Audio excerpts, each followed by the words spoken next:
All right, guys. It's we're ready to kick things off. So I just want to welcome everyone. I want to say hello and welcome to the August open mic night. Woo! Thank you so much for braving the heat and the remaining tourist traffic to be with us tonight. I know it's not easy, so we just want to say thank you for being with us in the beautiful Alys Beach and making it to yet another sold-out event with Emerald Coast Storytellers. For those who might be joining us for the first time, Christy and I started Emerald Coast Storytellers with the intention of bringing big city culture to our small beach town. What resulted is beyond anything that either of us have anticipated, but we're so grateful to each and every one of you, and really it's just a testament to the strength of our community and to just how awesome 30A is. But it's also not a testament to this community, but also to the power of storytelling, which brings us all together, not only tonight, but has done so throughout history. Throughout the year, we host uniquely curated events, which invite storytellers and members of the community to share their creative work at our open mic nights, like tonight. Our after hours, get out of here, you didn't buy a ticket. The after hour writing nights, didn't listen to me. Okay, get out of here. And then the story pairing dinners as well. For each event, we bring in a featured storyteller, someone who is a leading individual and influencer within the creative industry, such as writing, publishing, music, and more, and is gracious enough to share a glimpse of their journey. Tonight, our featured storyteller is Nadine Kenny Johnstone, award-winning author and holistic writing coach, who we'll be sharing a bit more about later on. Woohoo! So, wow, it's really hot, guys, but sun's going down. We got this. So our theme for the evening is Overcoming the Odds. Resonates deeply with not only Nadine's story, but the human experience as a whole. It's about the indomitable spirit that propels us forward, even when faced with seemingly insurmountable obstacles. Each story shared tonight reminds us that within every hurdle lies an opportunity for growth, resilience, and triumph. But before we jump into the stories, we'd like to extend our heartfelt gratitude to our generous hosts, Ron Juicy, here in beautiful Alys Beach. Woo! For providing this wonderful space and delicious food and beverages tonight. Their support is the bedrock upon which events like these flourish. We'd also like to thank some of our sponsors, including Ex Voto Vintage of Rosemary Beach, for once again helping us dress the part. Cultural Arts Alliance for doing all they do to foster the inclusive and collaborative advancement of the arts in Walton County. We'd also like to thank Fletcher Isaacs of Isaacs Imagery. Where's Fletcher? Woo! The guy with the big old camera, for helping us with our live stream, which you can also catch the playback of starting tomorrow. Links will be on our social pages, as well as Jordan and Sarah Crowder for helping us capture the night with their beautiful photography and videography. But without further ado, let's bring up our first storyteller. It's actually her first open mic with us, and she'll be reading a short story about the unintended pitfalls of networking mixers that takes a satirical twist on tonight's theme. Please join us in welcoming Maureen Davis.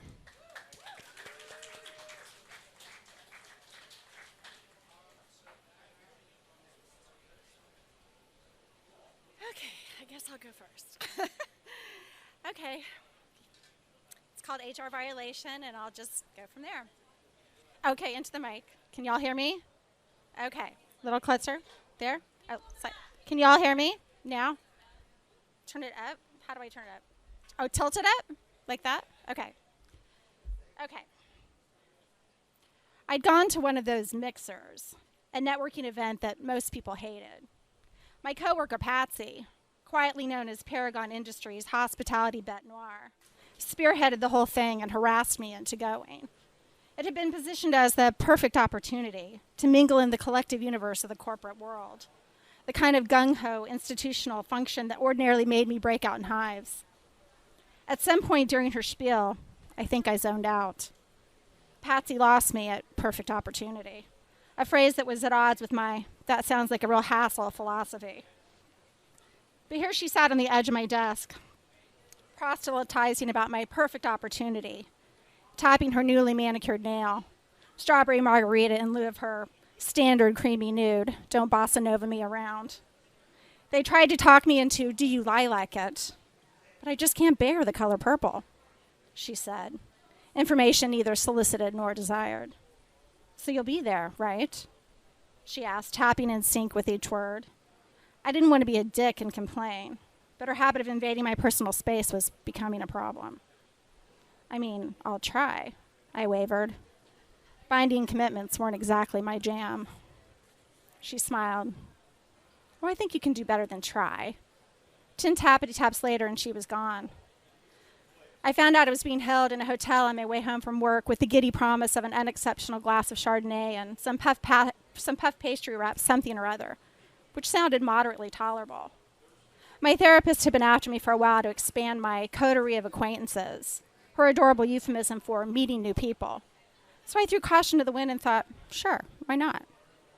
It was August, the armpit of summer, which caused the wrinkle-resistant polyester pants I've been wearing all day to feel more like a less breathable sausage casing. By the time I'd made my way from the parking lot kiln to the sub-zero AC of the hotel, I was in a bit of a mood. I navigated through the maze of hallways until I came upon a flamboyant yellow and red banner draped over a set of wooden doors, announcing the group gathering inside. It's Who You Know. That was the name of the group. I tried to imagine the collaborative group of Einsteins that came up with that. I walked in and noticed the table full of name tags, and because I was hot, because I was breaching my that sounds like a real hassle ideology, and because I felt neither networky nor mixerish, I knew I needed something to snap me out of my misanthropy. I looked at it as an opportune time for a reframe, another catchy nugget my therapist liked to use. Turn that frown upside down, she liked to say. So I wrote down something more inspired instead. I thought of it as my schmoozing nom de plume. After all, besides Patsy, what were the odds of me ever seeing any of these people again? I grabbed a buttery white from the bar and a plate of lukewarm noshes from the appetizer table and began forking through the least awful ones. I'd finally cooled down, sweat no longer streaming between my shoulder blades. But at that moment, the rabid air conditioning wasn't doing me any real favors, causing me a whole other set of problems. By now, my nips were in a clear state of exhibitionist narcissism, refusing to go unseen, waving their overcompensating flags beneath my blouse like some late-to-the-party revelers. I wondered if it would look too conspicuous if I tied a napkin around my neck. Maybe told people I just came from Red Lobster. And that's when I noticed a fellow networker making a beeline in my direction, an overeager invitee that could only be described as the guy with the teeth. He had an aggressively perfect white smile, the kind that had seen not only braces, but an unhealthy amount of crest white strips. Hiya, he said, extending his hand with the sparkling, fermenting pep I'd only encountered during rush week, an existential crisis period of my life I'd prefer not to revisit. He began. He probably said his name and where he worked, but that was about the time I zoned out again, too distracted by his teeth to fully digest it. I smiled back at those teeth, hypnotized and hindered in equal measure by my codependent need to please and the witchery of his pearly whites. The perfection stunned me, sent me into a nonplussed reaction I knew could either bloom into an uncomfortable state of wonder or conversely cast me into an entirely different direction, the odd compulsion to stab him with my fork. I needed to settle down. He looked at my name tag. Oh, he said, his head tilted in a way that suggested he wasn't sure what to say next. So that's your name? It wasn't really a question, more of a stupefied observation. I confidently patted my badge. Yep, Mom and Dad were big fans of all those movies, except they decided to spell mine with an IE instead. Give me a chance to stand out from the crowd. They didn't want me to blend in with all those other run-of-the-mill Y names out there. Lord knows the world has enough Emilys and Britneys. By this time, I'd started throwing air quotes around, thinking it added more credibility to my yarn. The last name was just kind of serendipity or plain bad luck. Take your pick. I threw my arms up in the air. What are you going to do? Parents, right? Right. He nodded, took a sip of his Chardonnay, heating me with the uneasy glare of someone encountering a pantsless man offering foot massages. Thinking my networking prank needed zhuzhed up a little, I expounded with an additional clarification. It's Italian, the last name. I mean, we're Italian, my family. It was around that time I'd started talking with my hands, earnestly gesticulating in a way I thought somebody Italian might do, like I was in an episode of White Lotus. The E at the end is accented, like penne or pappardelle. You know, the pasta. The pasta. He said it like maybe he didn't really believe me, which I took an almost immediate offense to, because who would lie about something like that? I mean, besides me. But back to the teeth. I started comparing them to my own, which weren't exactly terrible, but they certainly weren't on par with his. I'd had braces. Not once, but twice. The first was during a 2-year stint into the hellscape of adolescence, and then 20 years later, after I noticed something about them had changed. A tooth had retreated ever so slightly from the row of others, as though it could no longer tolerate the rest of them. Some introverted extrovert who'd finally had enough and needed a break already. I snatched another wine from the waiter, surprised how easily the first one had slid down. I decided to ignore the underlying tension and dive headfirst back into the conversation. So how'd you get those so white? I moved forward, breaking my own personal space rule, close talking him within inches from his face. Your teeth. The question wasn't a flawless icebreaker, but I figured the usual starter questions were a little too mundane. Plus, I'd gotten a little tipsy and had already run out of nibbles. I figured I'd cut to the chase, find out some mind-blowing new dental regime, and then hightail it home before Vanderpump Rules came on. Excuse me? He asked. The kind of curious rejoinder you said instead of spitting out whatever was in your mouth. At the exact moment the guy with the teeth was about to enlighten me about his wizardry of dental maintenance, my coworker Patsy ambled over, destined, no doubt, to harass me about nail color minutia. I see you've both already met, she said, strangely beaming, her entwined hands coquettishly swaying from side to side as though she'd just been presented for her coming-out ball. I rolled my eyes, annoyed. Understanding her presence meant my window of opportunity of uncovering the holy grail of dentistry was quickly closing. I mean, yeah. And that's when I noticed Patsy's eyes had drifted slowly across my blouse, where my loud and proud teats were still engaged in their own Free the Nipple Pride parade. From there, they floated up to my name tag. She leaned forward to get a closer look. Her nostrils flared, her eyes agog in wild-eyed consternation. Shit, Patsy hated pranks. And that's when the guy with the teeth said, yes, we have. She was just telling me how to pronounce her name. He swept his arm out just then, giving me the floor for introductions. That was the moment I realized I'd gotten myself into a bit of a predicament. I looked around the room, weighing my options. His eyebrows peaked, waiting for me to proceed. Considering I'd been caught red-handed, plausible deniability seemed like an unlikely way to go. So I thought I might as well run with it. Pussy, I finally said. He deferentially dipped his head, beckoning me to continue. And then slowly, like I'd just plunged my toe into a steaming pile of cow dung. Galore. Patsy's face had now turned a specific shade of eggplant, which I thought was pretty ironic considering how much she hated that color. A dozen uncomfortable seconds elapsed before she composed herself enough to respond. Ms. Galore, she said, her jaw clenched in such a way it made me wonder if it was the result of a lapsed tetanus shot. May I introduce Paragon Industries' new head of human resources, Mr. Baldassar. The guy with the teeth held up a finger, correcting her. Baldassare, he said. And that's when I knew my little prank had gone what you might call awry. The E at the end is accented, he said, talking with his hands. You know, like the pasta.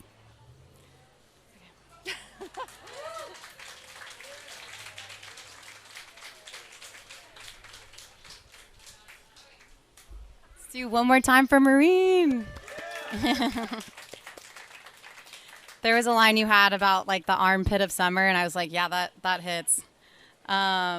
So next up, we have Lucinda Bunn reading Dorothy Goes to Nantucket. Like the title suggests, she wrote this piece during the time she spent in Nantucket with a literary group she met there. So let's bring up Lucinda.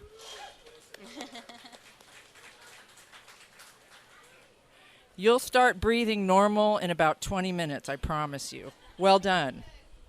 My name is Lucinda Bunn. I write, I paint, I'm a mermaid in training, and I also sing a little at a cafe that I came from to come here, and I'm going to go ahead and try this joke and see how it goes, and if not, you can't have your money back. But anyway, I had surgery a week ago, and I'm in the transition of becoming AI. So, if it started to take, we might be in for a good read. Here we go.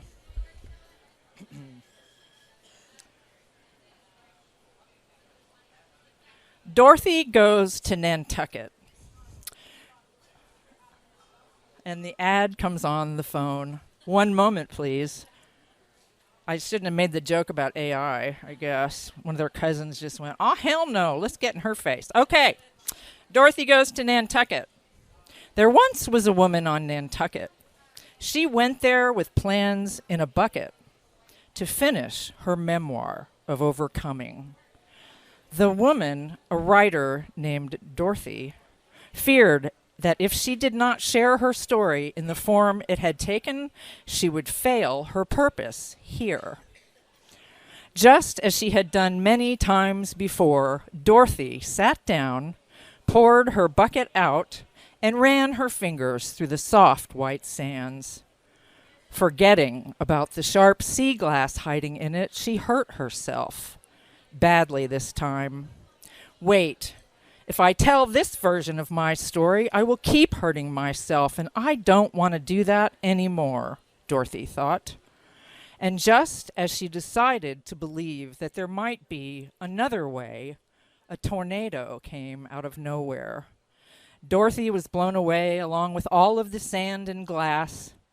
And once the storm passed, Dorothy found herself standing alone, far from home, with an empty bucket on the emerald green island of Nantucket. Head spinning, hands hurting, a still small voice called out to Dorothy, "Go to see the Wizard of Nantucket and then follow the cobblestone road." Dorothy heeded the call. The Wizard of Nantucket is a healer, and when she walked into his office, there were two young men seated there, holding their pain in their laps. Seeing the tension across the first man's face, Dorothy softly spoke, "It's going to be okay." Surprised as if he was not used to being seen, the young man looked at Dorothy as his shoulders dropped a little. The other young man, wearing a Yankees ball cap and a smile, seemed quietly pleased with this exchange. Homesick, Dorothy left the wizard and began her new journey, traveling the cobblestone streets of downtown Nantucket. For 3 weeks, she immersed herself in the timeless beauty. She took copious photos of pedigreed people with their pets to match.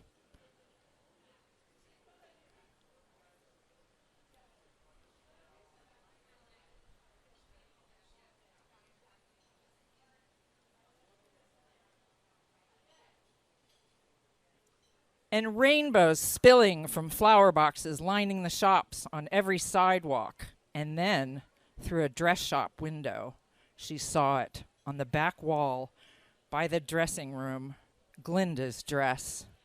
Cornflower blue, taffeta and lace, it had a bell-shaped skirt, just begging for the little girl inside of Dorothy to try it on and dance in it. Dorothy put the dress on and, as if Glinda had waved her wand, began feeling the rhythm of a silent, slow waltz, moving and turning to the beat. With fairy dust in her hair, Dorothy left the shop and continued her walk. On the corner of Center and Main Street, Dorothy discovered the Hub, an aptly named coffee shop with benches lining the walkway. It was here Dorothy began to feel at home again. When she met the Scarecrow. "May I join you?" she asked. "Sure," he said pleasantly. A simple man with kind blue eyes and ruddy cheeks, the Scarecrow had walked these roads for decades, delivering the mail. New to retirement, the Scarecrow had lost his direction. I am trying to figure out what to do next, he shared. He continued, I am going to take my walk now and then go practice guitar for open mic night. Dorothy was thrilled to learn of this weekly open mic night at the Nantucket Athenaeum, a fancy word for library. They parted ways, but Dorothy would see the Scarecrow often, because everywhere she went, there he was, sitting, standing, walking, talking, seeing, being, the watchman of Nantucket. Dorothy arrived at her first open mic night. Nervous, she climbed the wooden spiral staircase and put her name in the basket. It was here that she met the Lion. A bright young writer, the Lion had already found some of his courage when he completed his novel of authentic historical fantasy, 25 chapters in all. But when he read from his period piece, he seemed a little timid to tell it with passion. And when Dorothy's name was called, she silenced the room with her words. The next day, a young man rushed up from behind Dorothy, who was on her way to the hub. I enjoyed your reading last night. Will you be doing that again? He said excitedly, as though he had just carried out a very important task. I plan to, yes, Dorothy said, happy to feel seen. Great, I will be there. And that made it official. Dorothy had met the Tin Man. The next open mic night, Dorothy arrived to see the Scarecrow and the Lion, but no Tin Man. Concerned, she hoped he was all right. Dorothy read just ahead of the Lion, and this time the Lion roared the words, punctuating his timeless word picture. As Dorothy was taking her final stroll, the Tin Man appeared seemingly out of nowhere, and in that moment she realized he had also been wearing a Yankee ball cap and a smile. Oh my God, you heard me read at open mic and I saw you at the Wizards. How are you? Dorothy shrieked. Sorry I missed your reading. I am good, the Tin Man replied, and Dorothy was relieved to see that his countenance matched his words. Dorothy realized as she began her journey home, she was forever changed by the charms and the people of Nantucket. So, Dorothy decided not to say fuck it. Instead, she pulled back the curtain to reveal me holding a bucket with these reminders inside. There is no place like home. Home is inside me. I had the power all along. I am stronger than I know. Doing the scary thing makes fear disappear. It's okay to ask for help. I am here for a reason. If the path does not light up, it is not mine. All I have to do is follow my heart.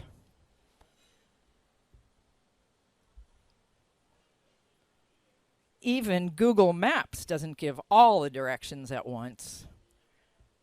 I am so much more interesting than my traumas and sad stories. And all of these things are true for you too. Thank you.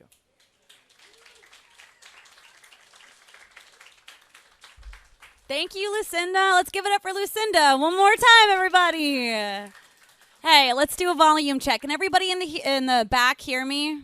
Can we get some thumbs up or thumbs down? Okay, thumbs up. All right. Okay, at this time, I am going to bring up Dana, who is right here. Dana is a filmmaker and documentarian. Her film, Gulf Coast Love Story, just won the official selection in the Southern Shorts Awards. Tonight, she's going to read her short chapter that was featured in a new book.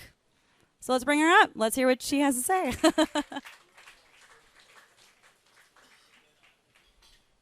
Hi. Hello. Hey. So I did not write this book. This book was written by Mallory McDuff. She is an amazing writer. She just had an article come out yesterday in The Guardian that's kind of has sparked a viral TikTok conversation. Mallory McDuff, everybody. Amazing human being. And so she contacted me because she was writing this book about 50 women in 50 states. And I'm a documentary filmmaker. And so she said, Dana, can you recommend any women that I should put in my book? And I said, yes. And I made her a list of 20 women And then she put me in the book too. So this is the chapter about me that I'm going to read, and it's really weird because I'm going to say my name and it says nice stuff and I don't know. So whatever. Here we are. So I was in North Carolina at the time, and I was filming there.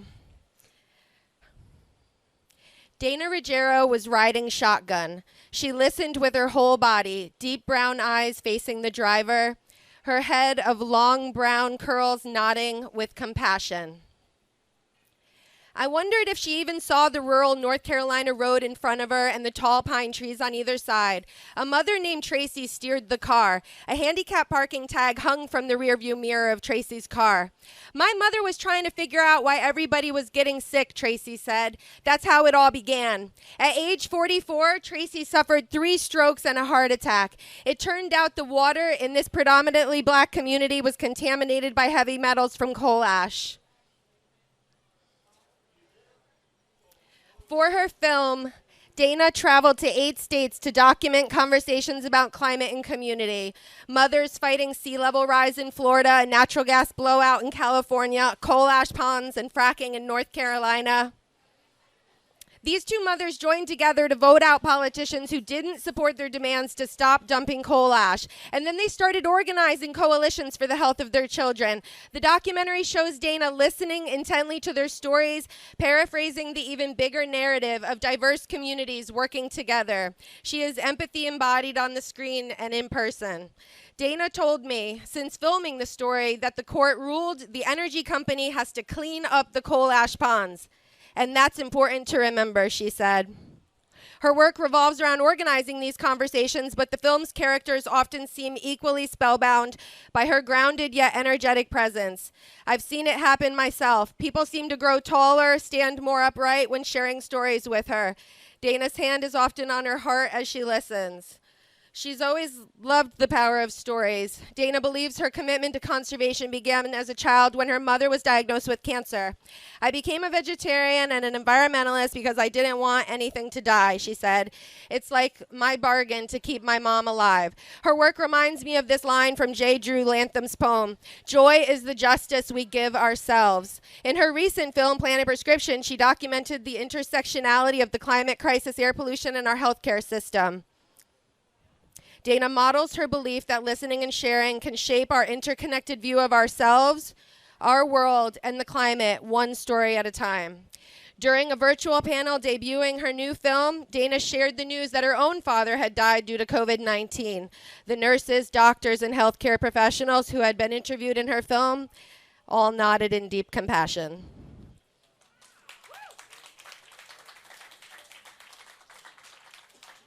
Love Your Mother, 50 States, 50 Stories, and 50 Women United for Climate Justice by Mallory McDuff.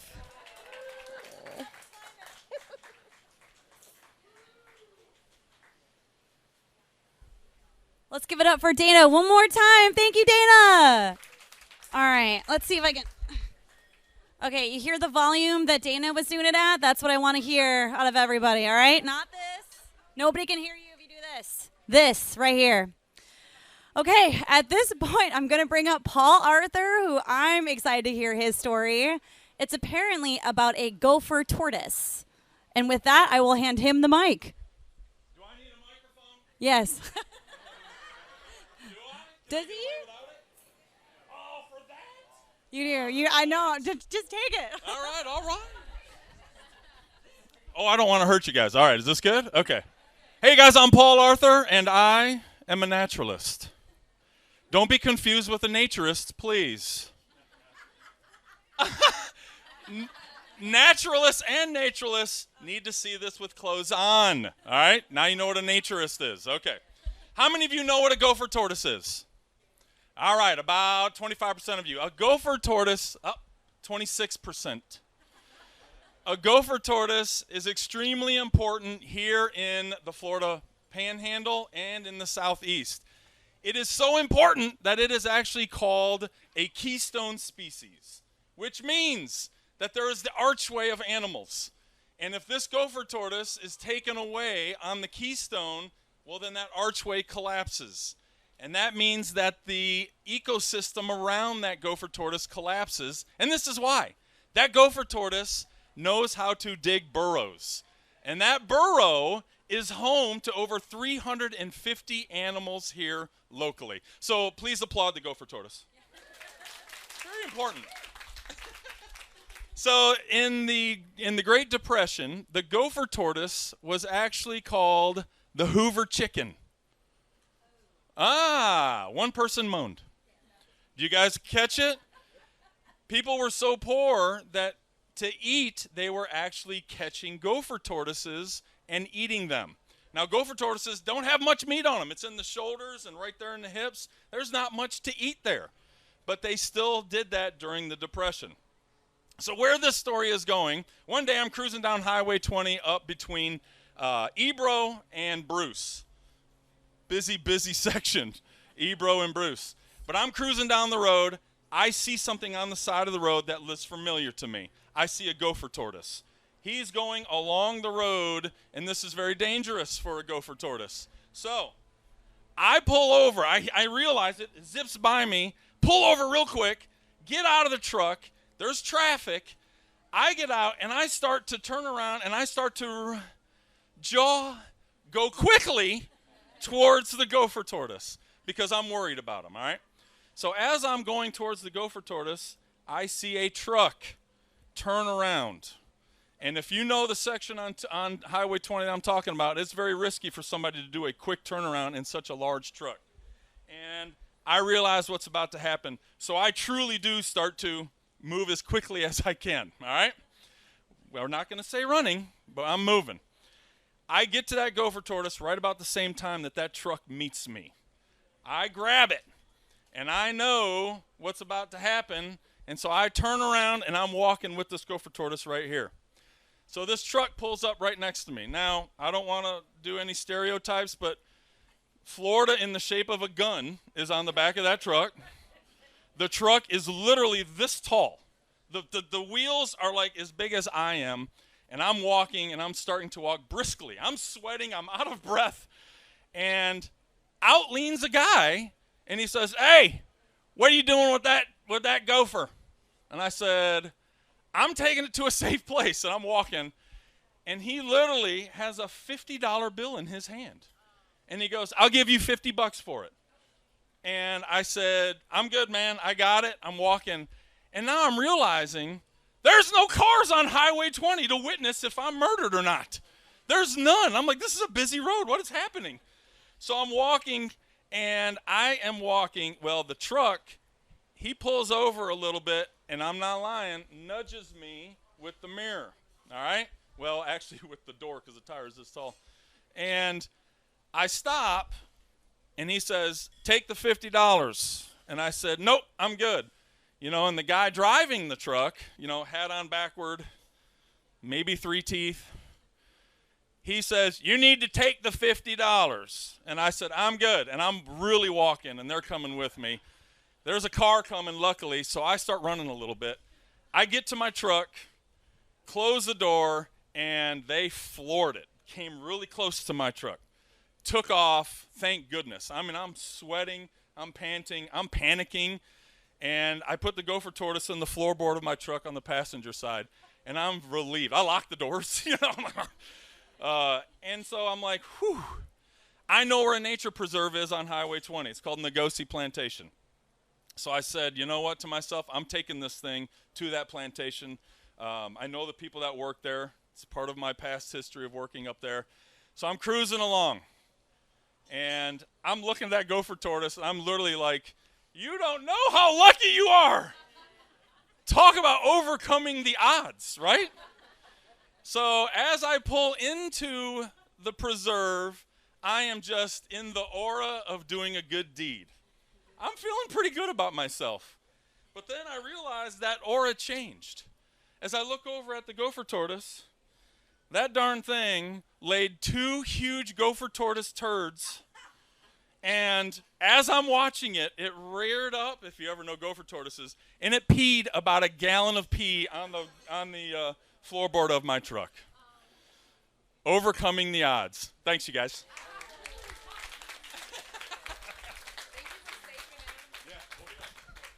Please give it up for Paul one more time. You didn't think you'd get a lesson on gopher tortoises today, now did you? Yeah, you're welcome. All right. At this time, I am going to bring up Brianna. Brianna, who is in the back. So now I have to tell a joke while she comes up. I'm just kidding. I'm not going to do that. But Brianna, she turned to writing when she needed it the most, providing her a cathartic release as a way of working through the many twists and turns of life. Accurate. Thank you. All right. How do you go after the gopher guy? All right. Lucinda, I want to thank you for dropping the F-bomb first. I don't have to be the first, so here we go.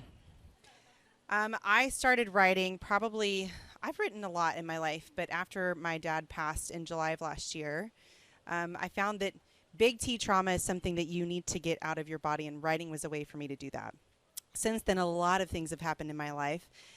Betrayal, death, lots of interesting twists and turns. And so I have two pieces I'm going to read tonight. The first is called Unpredictable Weather.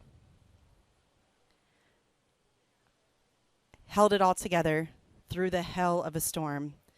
It seemed to subside. I couldn't possibly take any more. But the weather was unpredictable, and I was only in the eye. The wind started to pick back up, and I could feel there was more. But the force that came next, I couldn't have been prepared for. So much destruction, so much pain. My heart breaks, and my tears poured like rain. This wasn't on the forecast. How could I have been so wrong? The winds changed and shifted, and now it is 10 times as strong. The gravity of this storm has laid me flat on my back. The rage was quick and direct, and I'm laying wounded and still under attack. I held it all together, and now the storm is over. But there was no solid foundation, and we're both shattered and sobered. Every brick, every board, every nail is disassembled. When I look up, nothing is recognizable. Nothing sentimental, nothing left untouched. Everything that was sacred has been destroyed or is fucked.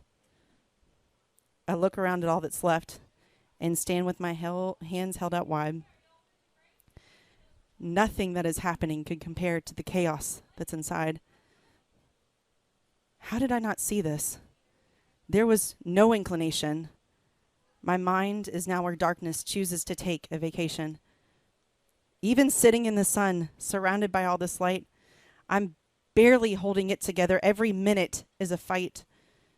Breathe. Be grateful. You can rebuild. You can restore. Shut up. Right now you are broken. Heal 1 minute at a time as you lay on this floor.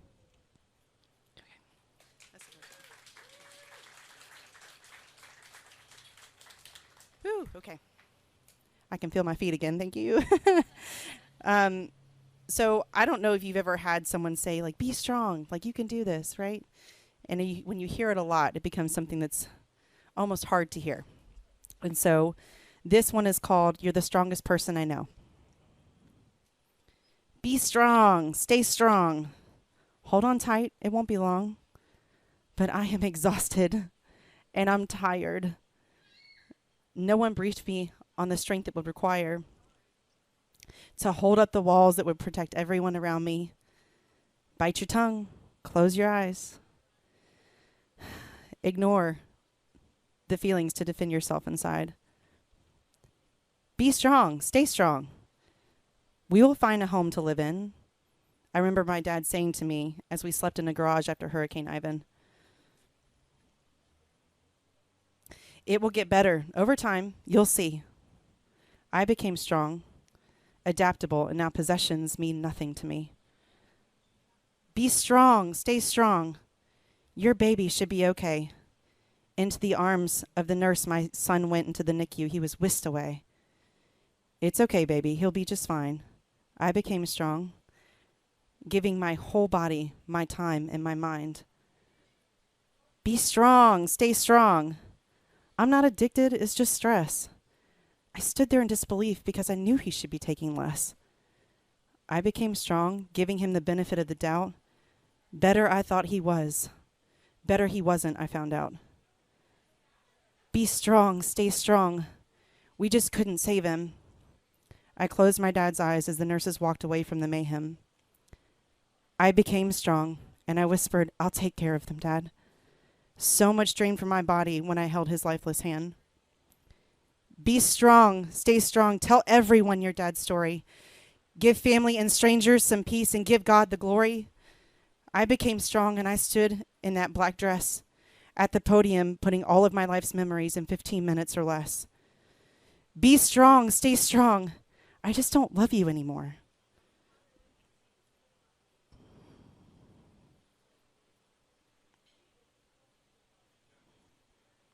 He told me lie after lie he didn't want to be accountable for.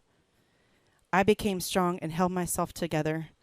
I put a smile on my face even when there was unpredictable weather.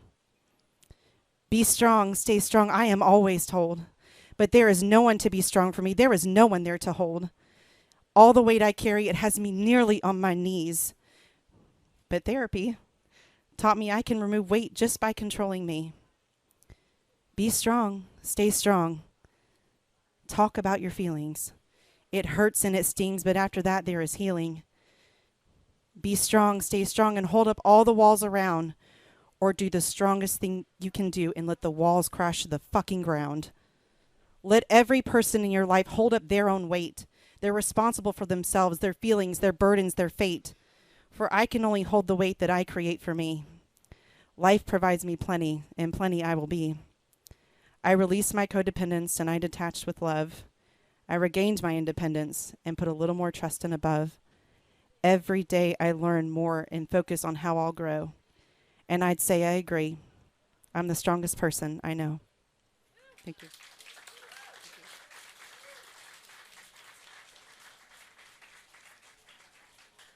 One more time for Brianna. That was so powerful, incredible. Writing can definitely feel a lot like, here's my heart out of my beating chest and giving it to the world. It's very vulnerable, and thank you for sharing that. Next up, we have Kimberly Orza. She started this piece actually during our last after hours writing night at Distillery 98, where we first introduced this theme of overcoming the odds. And let's bring her up for the finished product.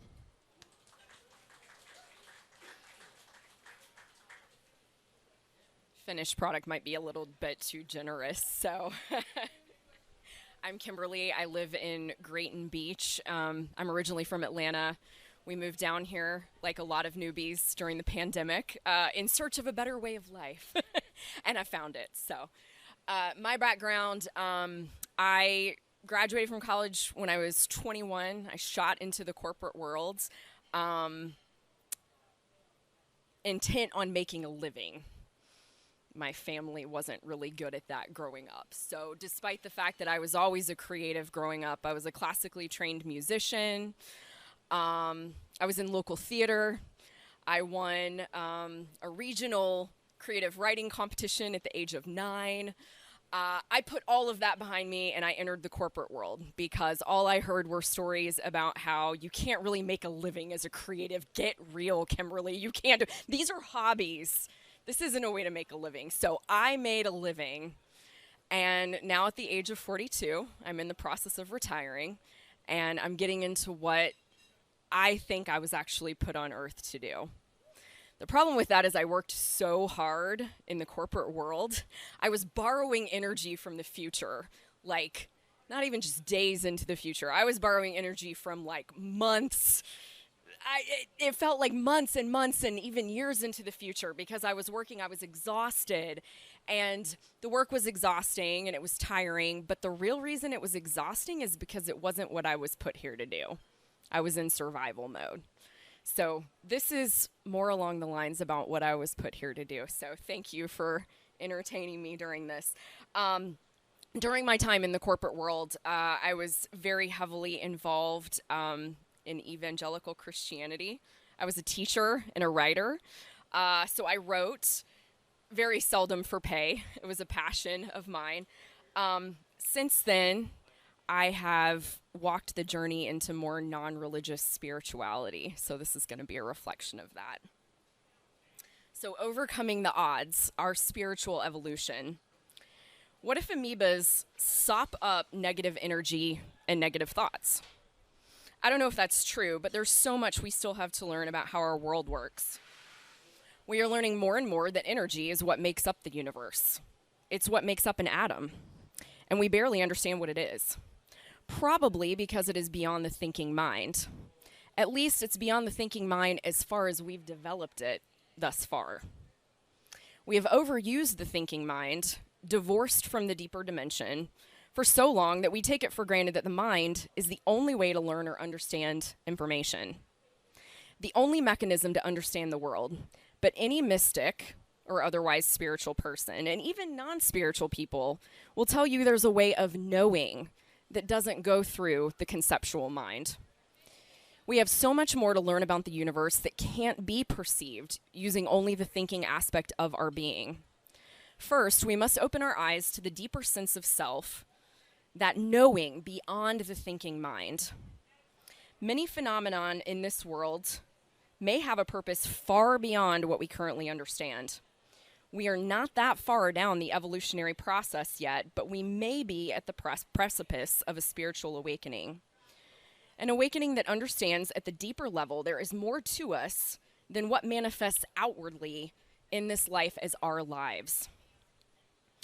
So what if amoebas sop up negative energy or negative thoughts? What if so much of life right around us serves a purpose far beyond what we currently understand that it does? This beach, where I was writing, is more than the sum of its parts. More than sand, more than the bugs in the sand that have left me with many itchy bites. More than the Gulf water that makes it seem like we are somewhere in the Caribbean. More than the fish that swim around me for protection when I swim in the water. More than the amoebas that could possibly eat away at someone's brain. More than the sunset. There is something behind all of that that is bringing them to life. When we are calm and invite our minds to quiet down and rest for a bit, we may get to experience that deeper something that manifests everything that we see and touch in this world, and feel that it's not actually separate from us. It is in us too. God in us.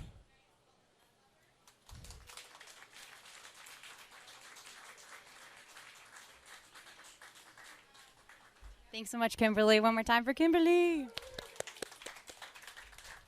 So at this time, we're going to take an intermission, get some food, get some drinks, dab each other's sweat, and we'll be back in a few.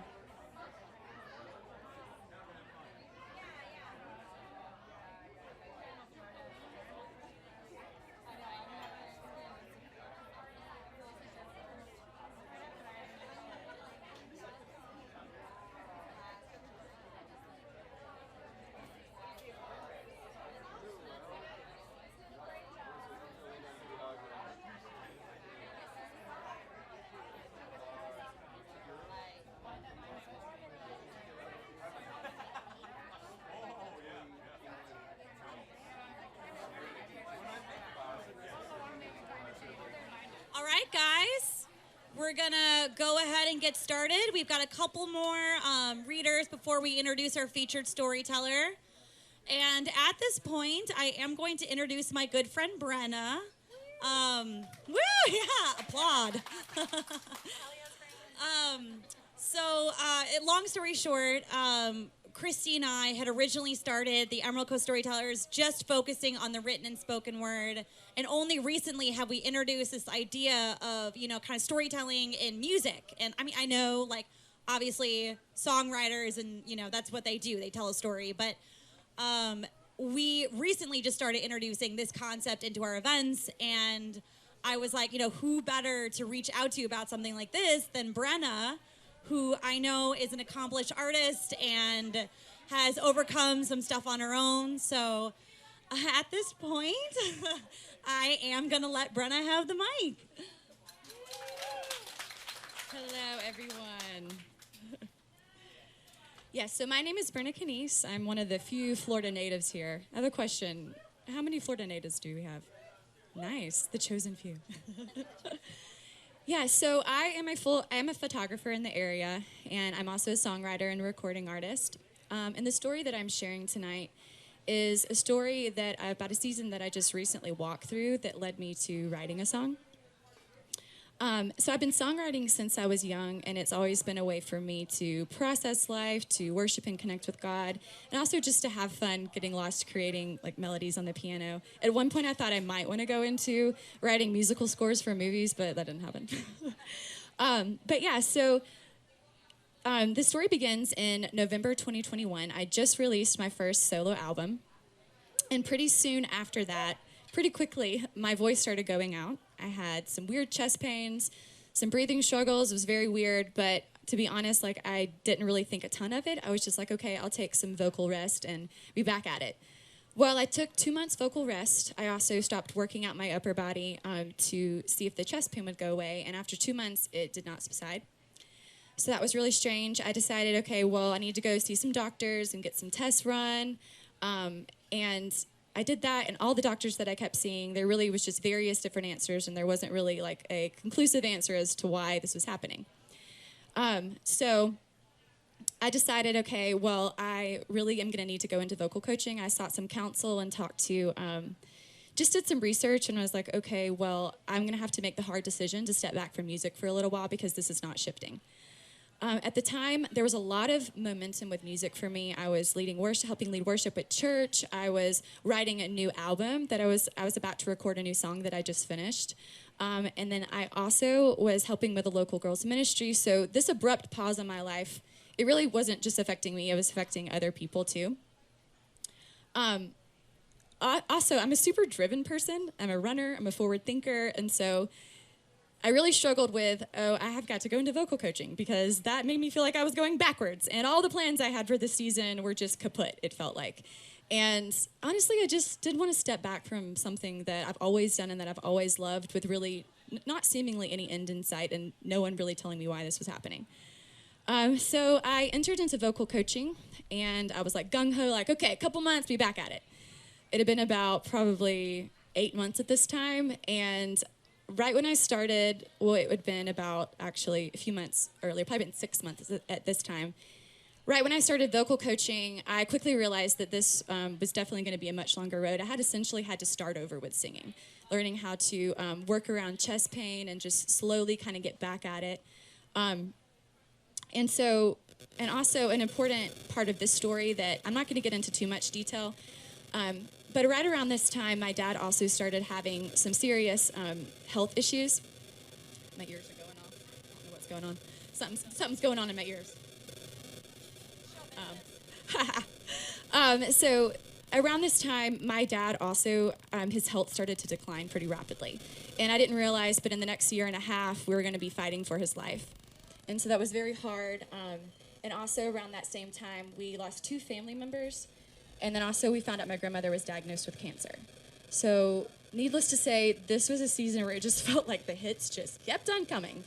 And I would love to say that there was some like marking moment where everything just got better, but that's just not always how life works, right? But really the point for me where I really felt like I started to overcome things was when I just stopped staring at all the situations before me that were hard. And I just made the daily decision to just honestly put God before it all.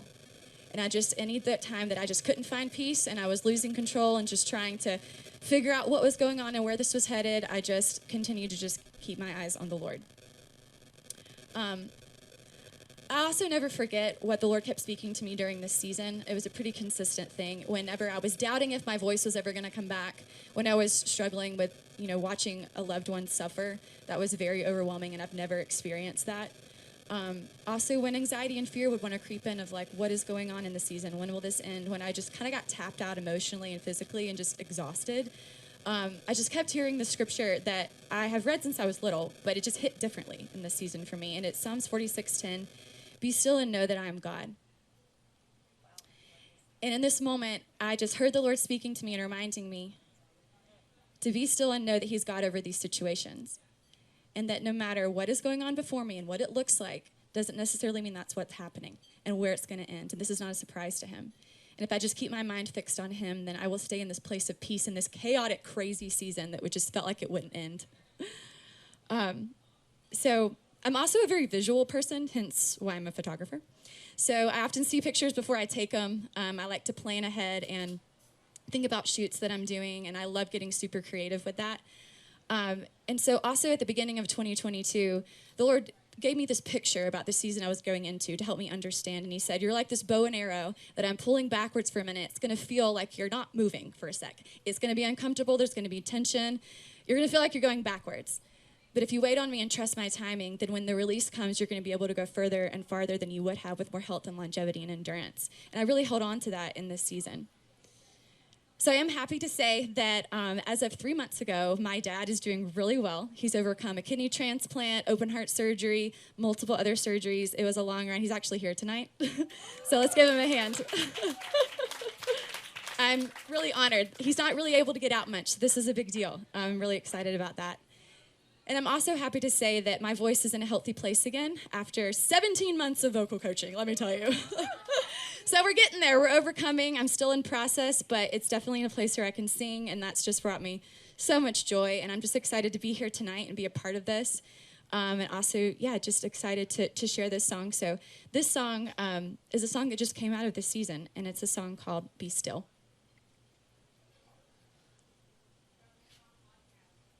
Let me get my in-ears in.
Wasn't she incredible?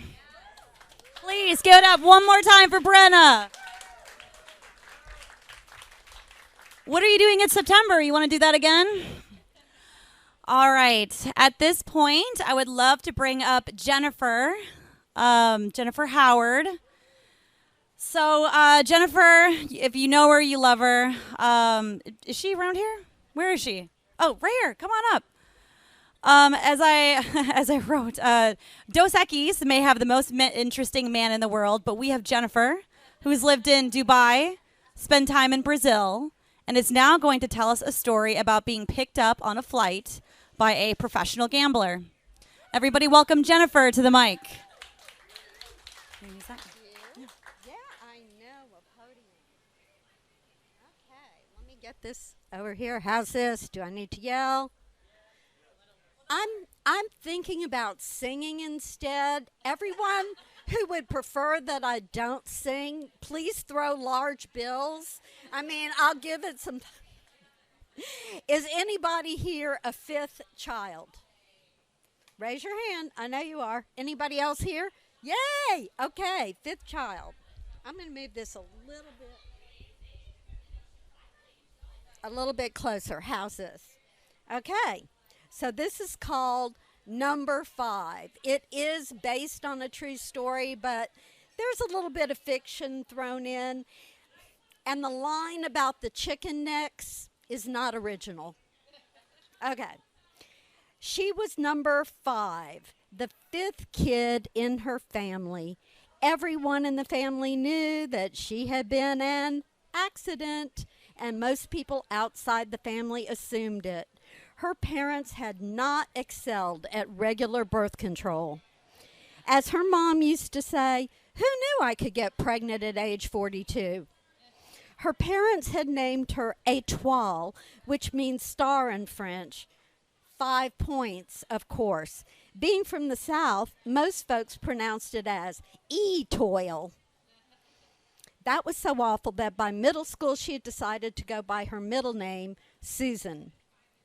Her dad liked to remind her, you know, that's not so bad. If you were a boy, we were going to name you Quint. The number 5 had come to play a large role in her thinking, maybe because when anything was handed out around her home, she received the 5th portion. The 5th part of anything invariably was a little less, because who can be accurate when splitting anything into 5s? Her favorite example to share when she explained about being kid number 5 was that growing up, her mother served chicken for Sunday dinner. By the time the plate was passed to her, only the chicken neck was left. She ate a lot of chicken necks. Susan was flying home to nothing much. No family lived on the West Coast as she did. No roommates. She couldn't have any pets since her job required frequent travel. No significant other.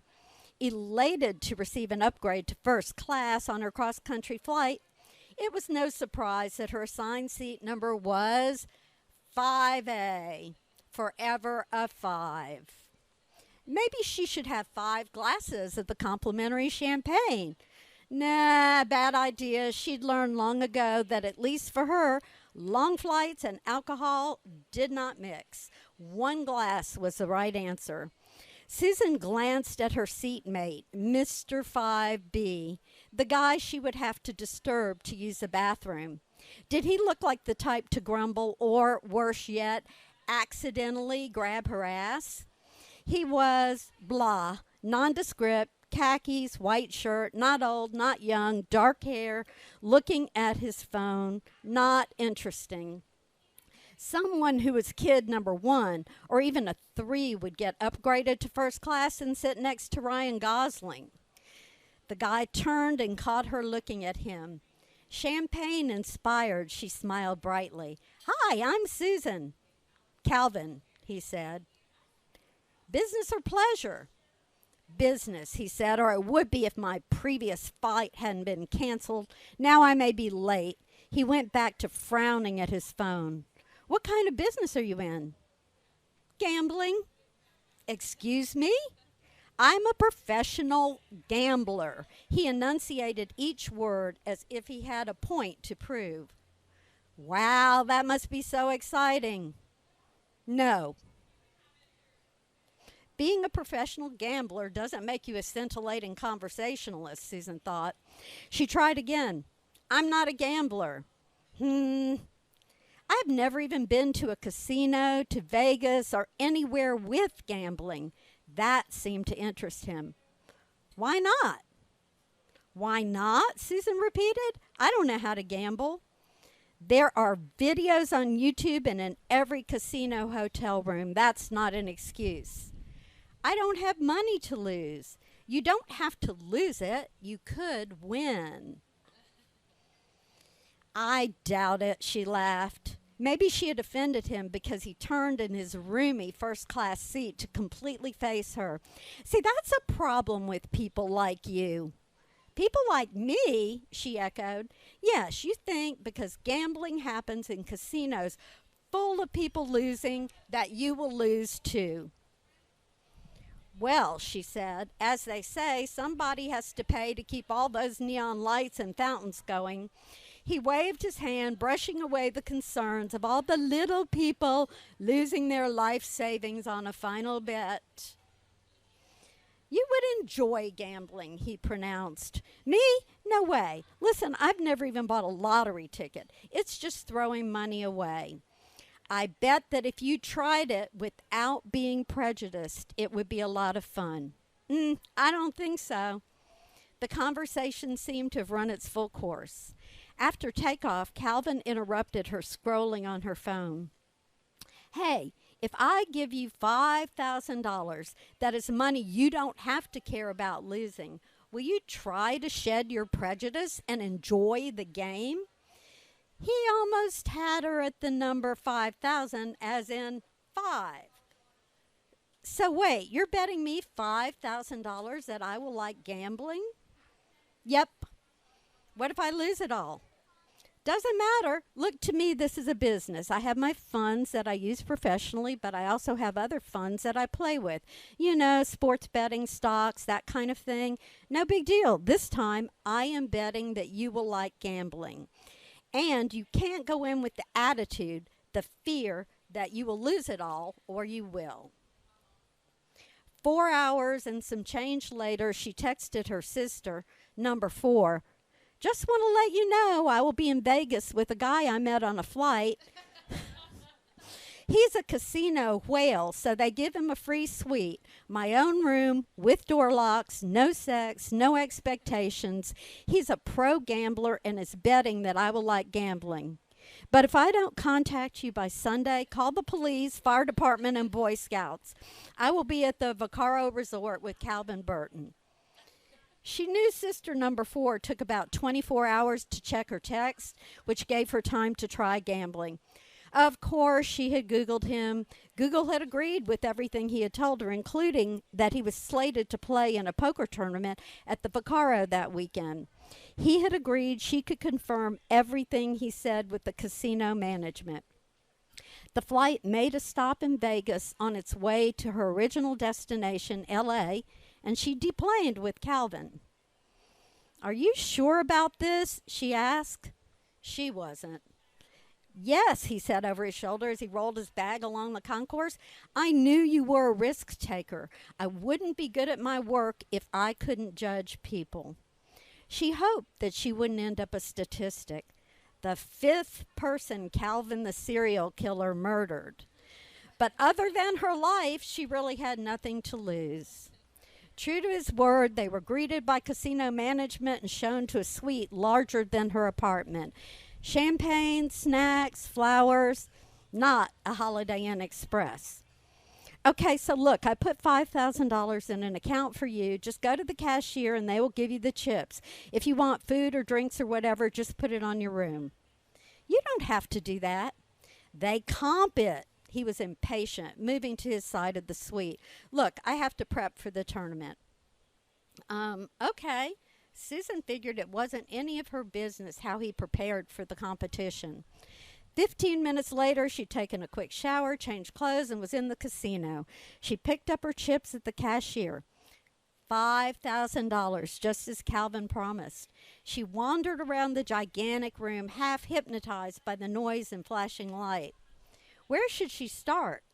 She considered going to one of the multiple bars that line the room and pulling up a how to gamble YouTube video on her phone.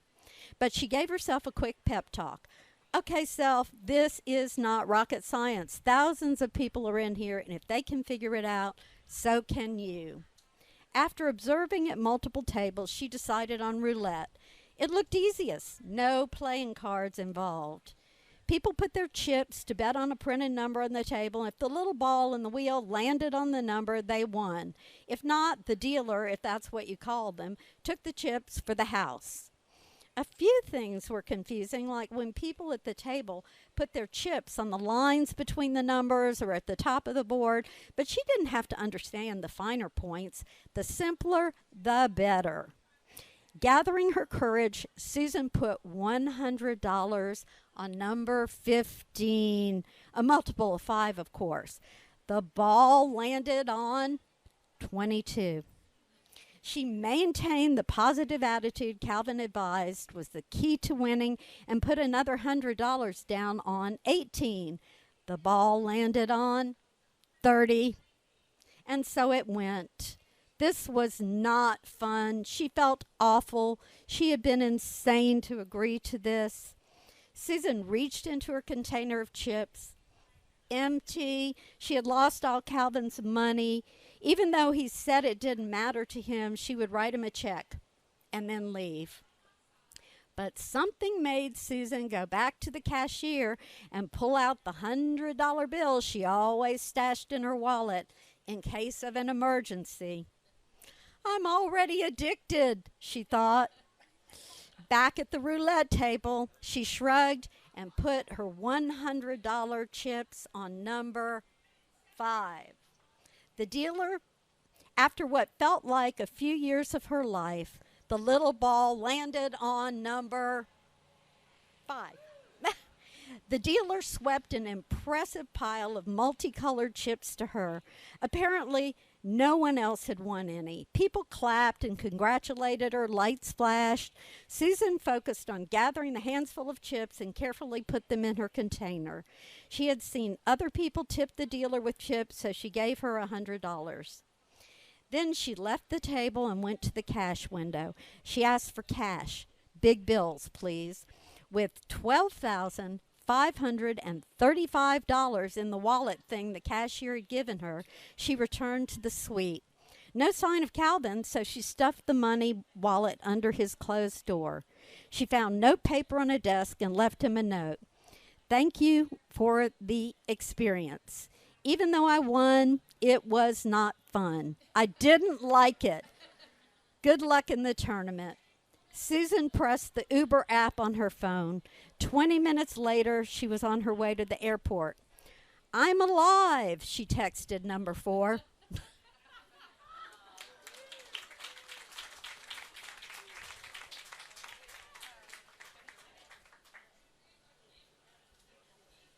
Give it up for Jennifer. Woo! That was funny. That was a great story. All right, at this time, I am going to bring Jenny up to the mic. Jenny is a local artist whose art can be found around 38 and online on her website.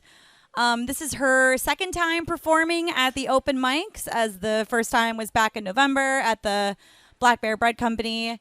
And she's a poet, and I'm just so excited to have her here tonight. So let's bring her up. Where is she? All right, come on up, Jenny. Hello. Okay, let me do this loud. I've been absent from society for several months now, by choice. And I was like, okay, I got to start getting out there again. So I looked up Emerald Coast, and I saw that it was overcoming the odds. And you know when you're on a website and they're like, okay, you got to prove that you're not a robot. And the way that you prove that you're not a robot is like these letters are all funky, and you're like, I need another one, or should I listen to it? So I got this mental picture of the word odd. And it was like in that little box of proving that I wasn't a robot. And I just saw, you know, the big O and the little D's and maybe some little slashes that you can't find on your keyboard. And so that's what inspired me. I do normally write angsty poetry. I have a tendency to match it with my art. But I decided that I wanted to do something a little bit more of kind of lessons. So the title of this piece is Odd is Misunderstood. Once upon a time, a little girl was born to two parents who desperately wanted a firstborn to be a boy. Not much could be done about that. It was an uphill battle for her from the start.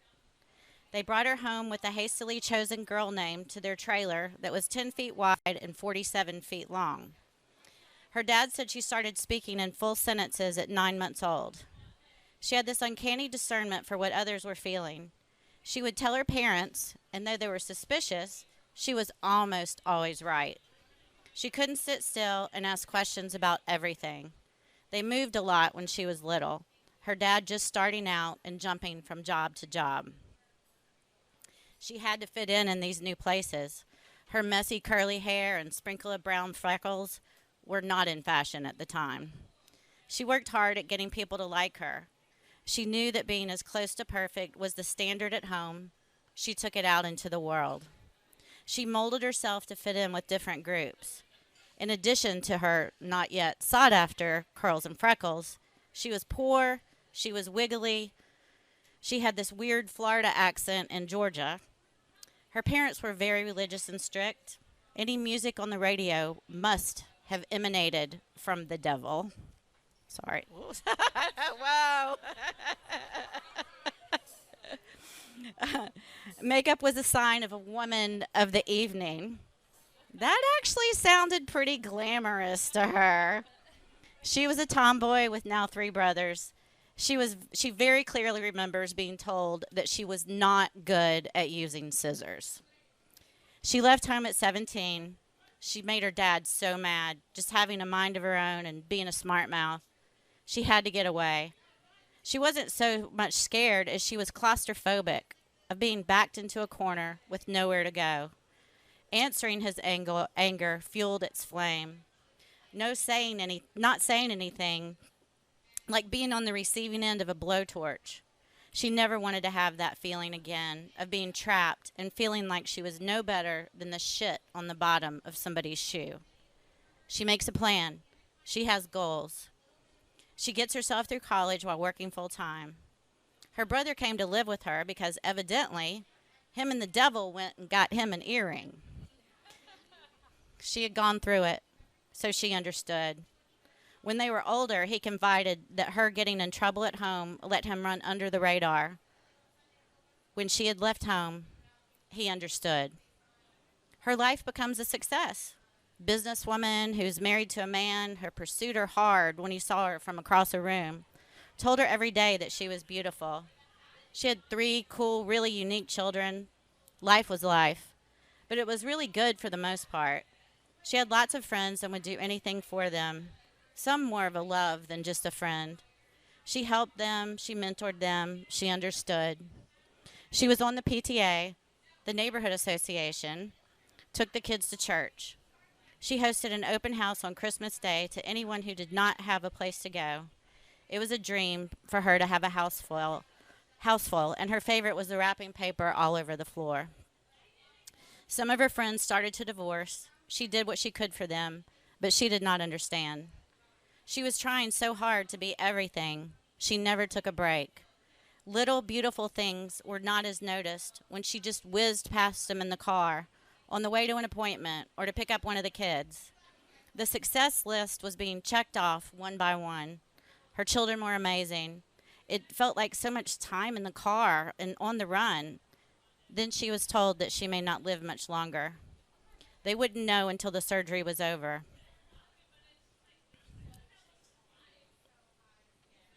She was okay, but with a better understanding of the limited time in this world. She wanted a break, to spend time with the kids, and the time she now realized that she owed to herself.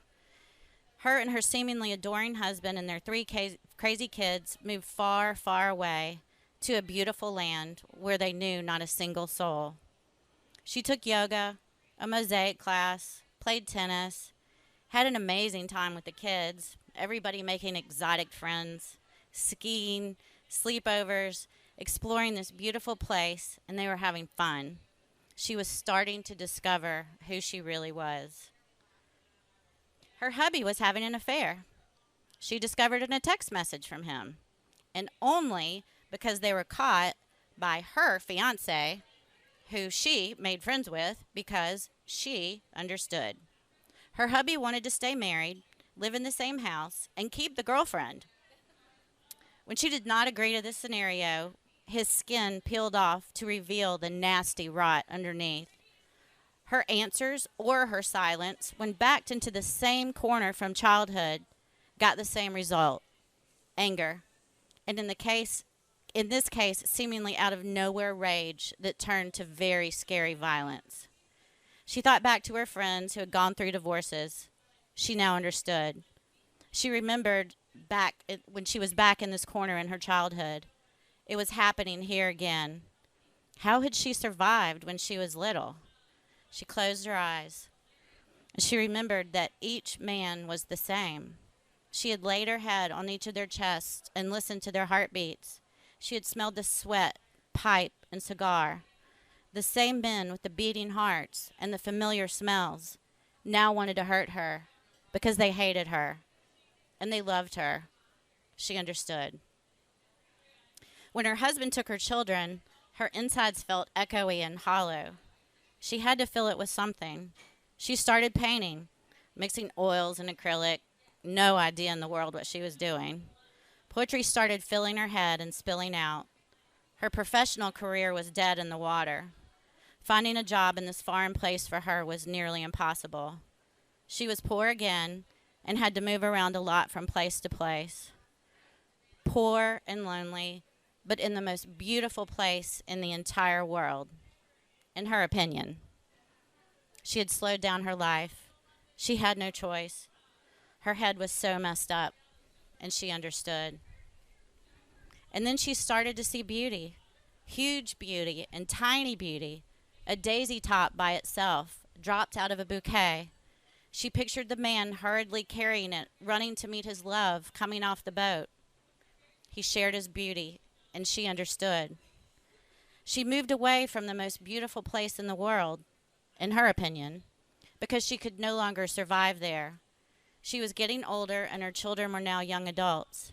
It hurt her heart, but she had no choice. She was now having panic attacks randomly. Raised voices made her very anxious. She couldn't concentrate. Her family was mad that she had moved away and was still reminding her. Her friends had new lives, and here she was, all alone. She had 2 suitcases and a carry-on, and honestly, nothing else but now her really odd self. Somehow, she gathered herself, picked a place on the map, and got a job. After all these years, and she drove her sweet brother's borrowed car. She was great at the job, but they didn't like her. Not a fit were the words that were used. She had dyed her hair blonde, tamed the curls, got regular mani-pedis, tried not to talk politics and religion, didn't know the whole thing about not talking about sex, though. She saw them and heard them not being nice. In the next place, the same. She was in culture shock, divorce shock, poor shock, all of the shocks. She got rid of the blonde, no more mani-pedis. She got a tattoo. Not everybody liked her, and it was such a mind fuck. And then she understood. All of that horrible shit that happened exfoliated layer after layer of her away. But it wasn't her that was stripped. It was just the outside layer. The scared corner girl that wanted everybody to like her. She realized that she had molded herself to be what she thought the outside world wanted her to be. And the layers made her numb and started to suffocate her. Now, she was who she really was, on the inside and the out. Having people not like her was really hard. It came as a shock. It was really hard to process what had happened. And then she understood. She had learned the most important lesson. She looked inside and saw who she was. Things sped up and things slowed down. She wasn't numb. She felt so much. The highs were high and the lows were low, but she knew that she felt so much more. She was proud of herself. She liked herself. She wasn't perfect because, well, that's no fun. When she looked at others in their joy and their pain, she understood. She was odd. They were odd. And we don't have to overcome it. Odd is no longer misunderstood.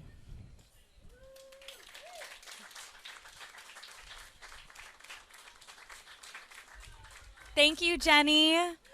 At this point, we have one more reader before we bring up the featured storyteller. At this point, I am excited to welcome Greg Finley to the stage.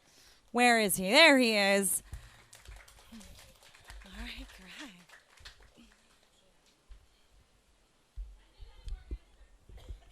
Well, good evening. Hopefully this is, I may raise this.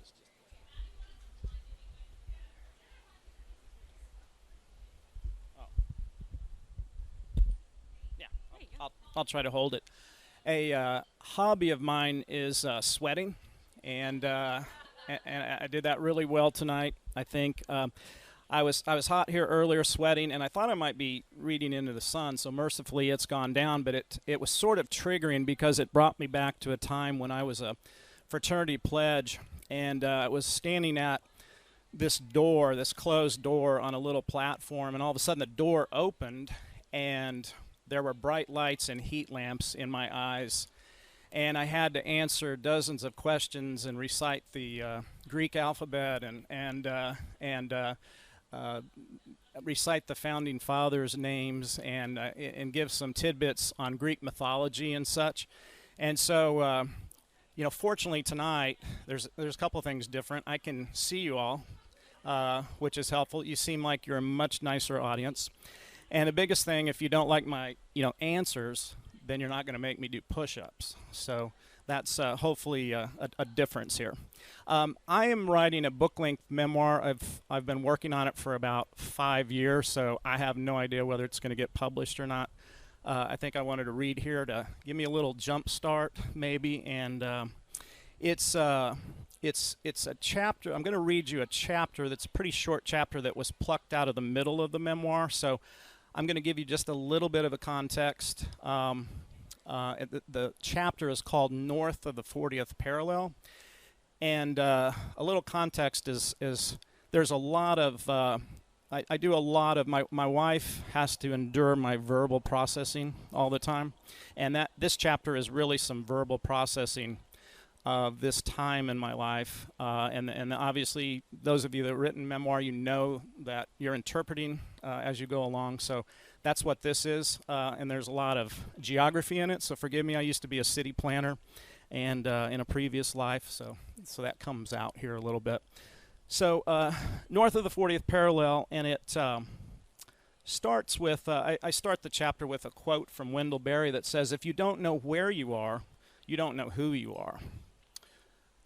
If you don't get Shakespeare, well then the problem is yours, not his," said my freshman English professor.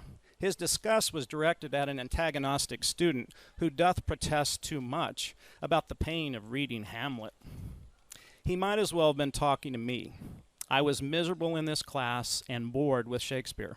I looked around this room and asked the question, am I in the midst of a comedy or a tragedy? As the voices in the classroom droned on, I feigned note-taking and instead drew a perfect outline of the state of Missouri.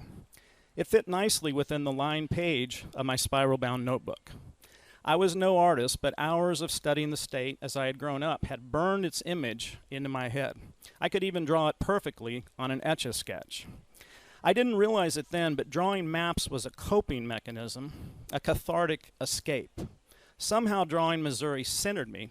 It made me think about where I'd come from, where I was at this precise moment, and maybe even helped me see through the murky unknown to where I might be going. I stared back down at my notebook and admired Missouri's footprint.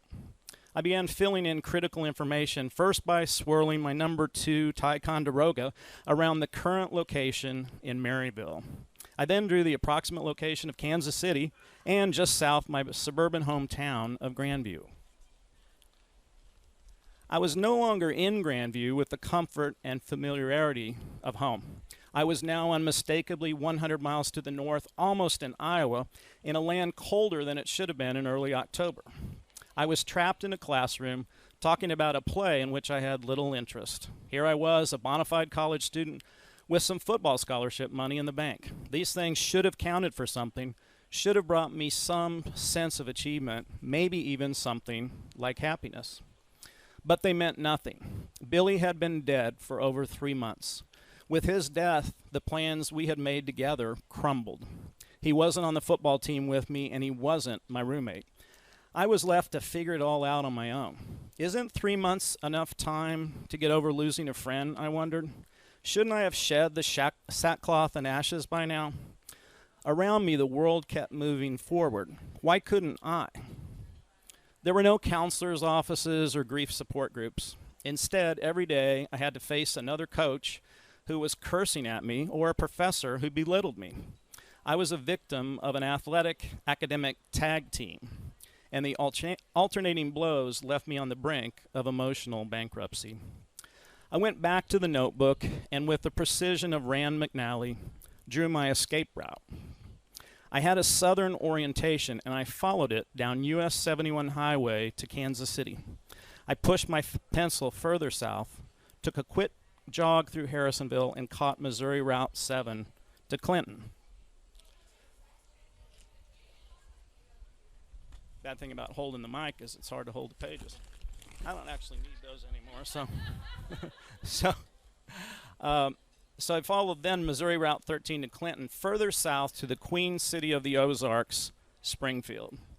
There was the promised land, where the chill of the Midwest gave way to the warmth of the South. I swirled graphite in a circle around Springfield and then went full-on Walter Mitty. Suddenly, I was in a dorm cafeteria having lunch with Gary and Randy and Karen and Sarah. It was like high school all over again as they and dozens of others from home joined me in college at the place I had really wanted to go all along, and that was Southwest Missouri State. I left the cafeteria, went outside, and began studying something not Shakespeare under a warm Ozark sun before going to football practice, where all the coaches smiled at me and high-fived me and told me I could be the best the world had ever known. And finally, there was Billy, on the field with me, smiling, healed, whole, brain and body working in unison, vying for a starting position, jarring bones, and making a name for himself. We'll discuss Act 4 Thursday, said the professor, drawing me back to consciousness. Come prepared. I blinked and looked back down at Missouri and the meandering Mississippi. I closed the notebook and gathered my things, exiting into the October air that crisply hovered over all of Missouri that lay north of the 40th parallel.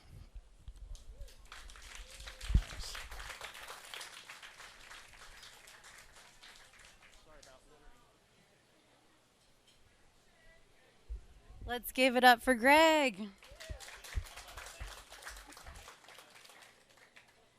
So for now, we are at our featured storyteller. We are so excited to have the wonderful Nadine Kenny Johnstone. A little bit about her. Award-winning author Nadine Kenny Johnstone is a holistic writing coach who helps women develop and publish their stories in addition to being the authors of their own lives. Her latest book, Come Home to Your Heart, is an essay collection and guided journal that helps readers tap into their innate wisdom. Her articles and interviews have appeared in Cosmo, Authority, Mind Body Green, Urban Wellness, Yogi Approved, and more.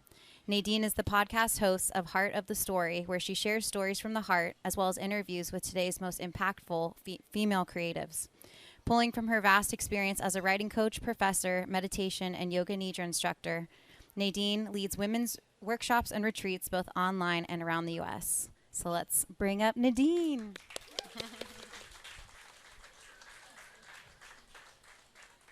Hi, everyone. So I moved here last August from Chicago, and I was so desperate for a writing community. And then I stumbled upon Emerald Coast Storytellers, and it was like I was home. I'm so grateful for you, both this community. I love sitting and hearing everyone's stories. There's something that happens when we listen to each other and share work with each other and put our brave souls out in the world. So tonight I'm going to share a short essay from Come Home to Your Heart, and it's called Somebody Someday. Can you all hear me back there? I've started saying y'all. I'm not saying it correctly. So if it sounds awkward coming out of my mouth, it's because I'm from Chicago. Somebody someday. My professional writing career began with me almost flunking out of college. I'd been a stellar student all my life, but when I entered the University of Illinois as a nutrition major, chemistry got the best of me. Each time I sat in that 200-person lecture hall amongst the cornfields of Champaign-Urbana, it felt like the professor was speaking an entirely different language. So rather than asking for help, I simply stopped going. But, unbeknownst to me, report cards were being mailed back home. The envelope arrived when I was at my parents' house over Christmas break my freshman year. I was all dressed up, heading out to a party with my hometown friends. As I put on my winter coat, my mom opened my report card. A 1.8 GPA, academic probation. In a minute, she was levitating over me, growling many things I won't say here, but it amounted to, you'd better get your act together, or you're moving back home, getting a job, and paying your own damn way through college. I was the first person in my entire family to attend a 4-year university, and my hardworking parents were making great sacrifices to send me there. My mom was not about to let me party my way out of a once-in-a-lifetime opportunity. So I returned to Champaign and studied the only thing I liked, literature. As an English major, my mind clicked again. My grades soared. I was still partying a little, though, and at a bar one night, another aspiring writer told me about a magazine where I could submit my writing. The next day, I sat down while all my friends were tailgating, and I wrote my very first short story, if you don't count the novel I wrote when I was in 4th grade, called Prisoner of Fate. I wrote my first short story and submitted it, and to my great surprise, it got accepted for publication. Could I actually do this? Be a writer? It suddenly seemed like a very faint possibility, but a possibility nonetheless. Then, for my 19th birthday, my roommate Jenny gave me a life-changing gift, an anthology of the best American short stories. Inside, she had penciled my name into the table of contents with a ... after it, as if I were one of the writers, or that I could be someday. 2 years later, I applied to 10 MFA programs.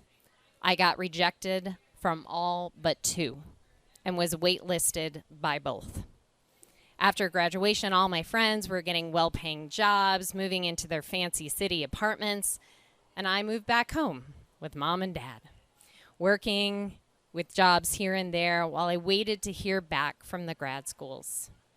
I thought maybe Jenny was wrong. I couldn't become a writer. No program wanted me. I couldn't get a steady job. I volunteered at the local newspaper, and they put me on the police blotter beat. It was awful. But then they let me write a couple of articles, and the few people who read them said they were decent. Maybe this writing thing was possible, after all. I would walk around Chicago on the weekends and look at the big newspaper buildings and dream of working at one. I refuse to let my current state be my fate. So every week that summer, I called Columbia College Chicago, one of the waitlist grad schools, until they were so worn out by me that they announced my acceptance. And after my mom's urging, I applied for an internship at Chicago Magazine. Suddenly, there I was, walking up Michigan Avenue to the Tribune Tower every day, living my dream and working at a fancy magazine office, then walking south to Columbia every night and penning my stories. It didn't matter that I was scraping by and living in a tiny studio apartment. After 2 glorious years, I had written a book and gotten a diploma. And then I moved cross country to Massachusetts to be with my now husband. I had no writing community, no book contract, and was making minimum wage as an adjunct professor. My belief in myself was fading.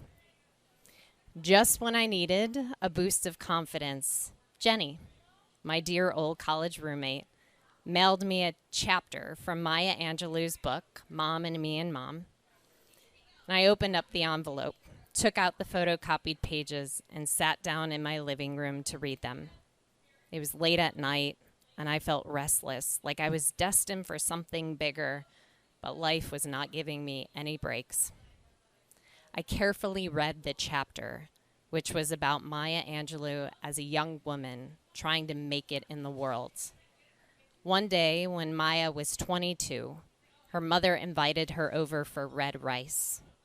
After the meal, Maya and her mother were walking down the street in San Francisco when her mother turned and looked at her and said this, "Baby, I've been thinking, and now I am sure. You are the greatest woman I've ever met." She said that Maya belonged in the same category as Dr. Mary McLeod Bethune and Eleanor Roosevelt. Maya asked herself, what if she's right? Suppose I really am going to become somebody. Imagine. Maya said that at that moment, she decided to stop her bad habits. And she ends the story with this. Imagine I might really become somebody someday. She was 22.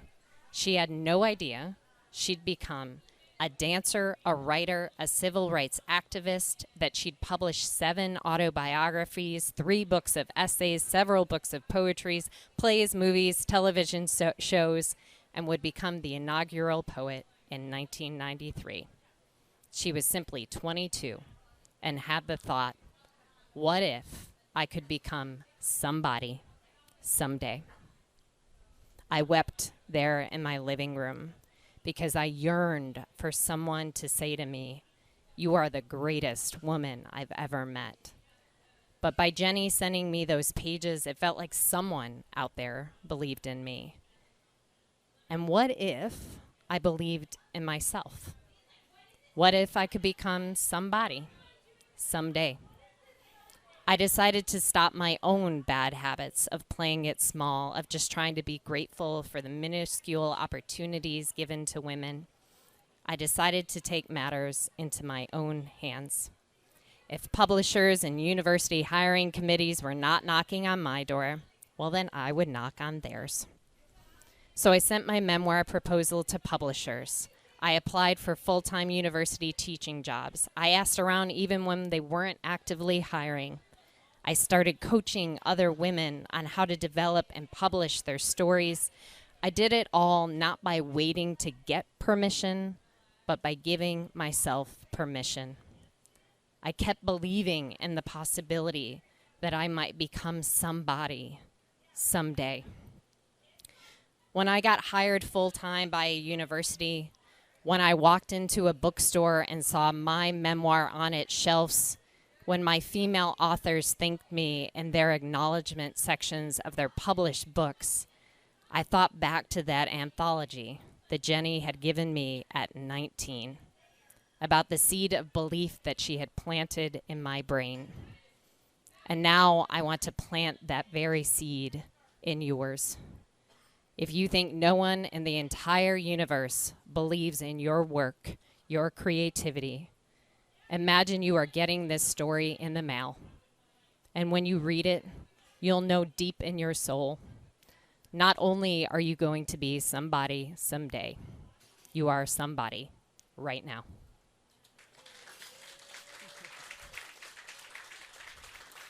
Thank you. Thanks for listening. I'll say a few words because I know we're all hot. But I always love when musicians at concerts talk about the idea behind the piece. And that essay came about a few years ago. I was talking to my writing community. I have a group of women that I teach writing to every Monday. And every Monday I give them a new prompt and craft talk.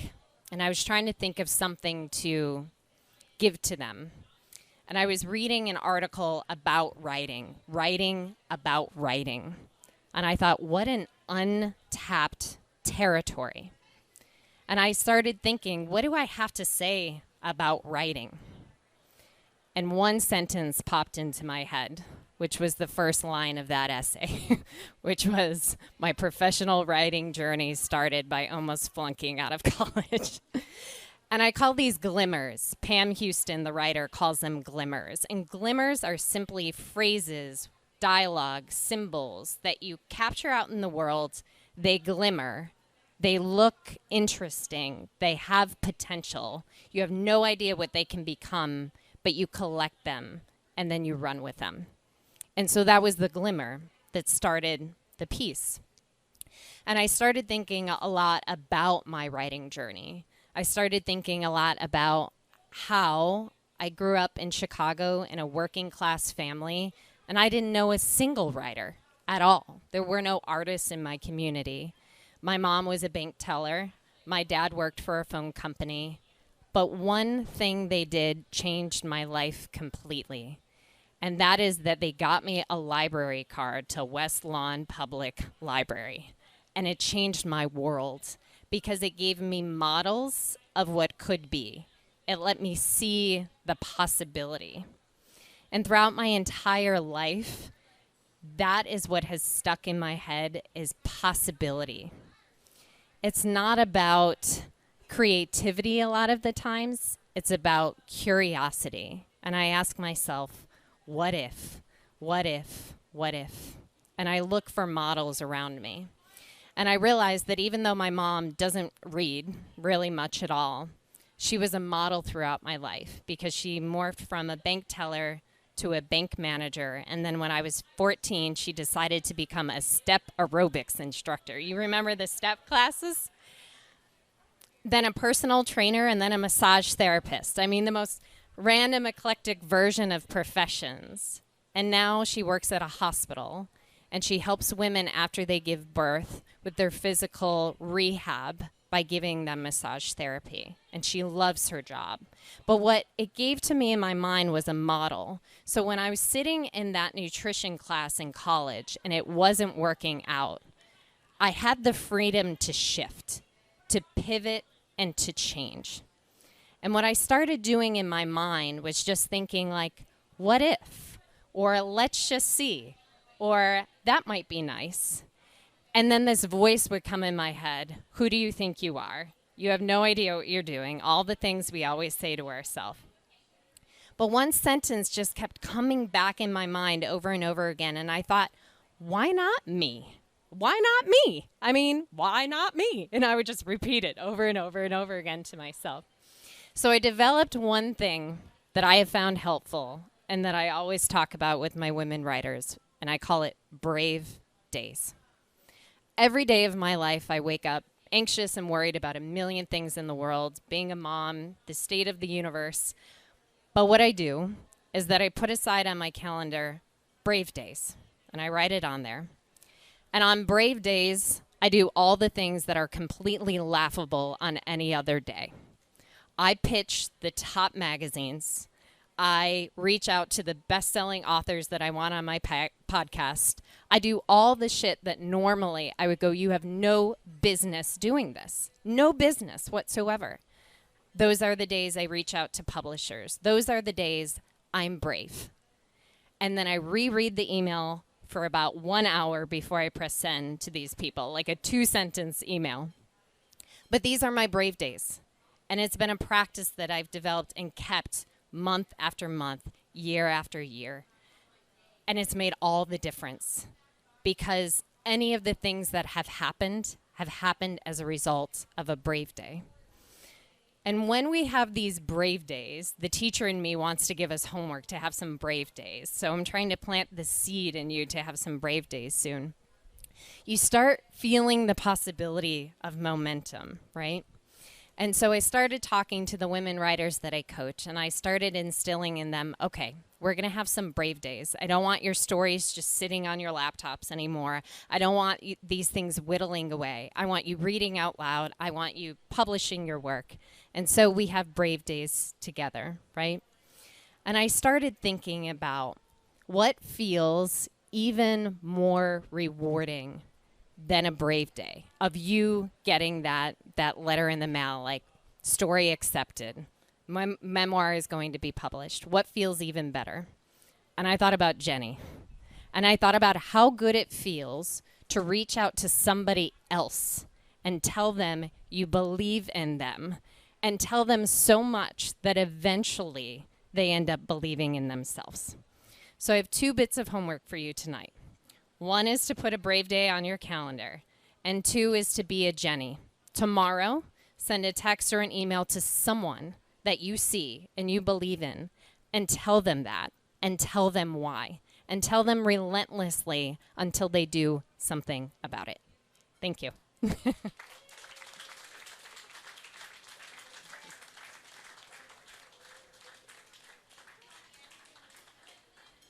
Can we give it up for Nadine? Come on, that was great. Thank you. All right, guys, you guys have been amazing. You've been here for so long, and it's been so hot. Couple things. We have our September open mic night. That is going to be Thursday, September the 14th. Tickets go on sale tomorrow morning, or they are already on sale. Anyway, they're on sale right now. Tomorrow we have an after-hours writing workshop with 2 poet laureates who are actually in the audience right now. Yeah, give it up. Give it up. Yeah, so I'm just like, it's so bright.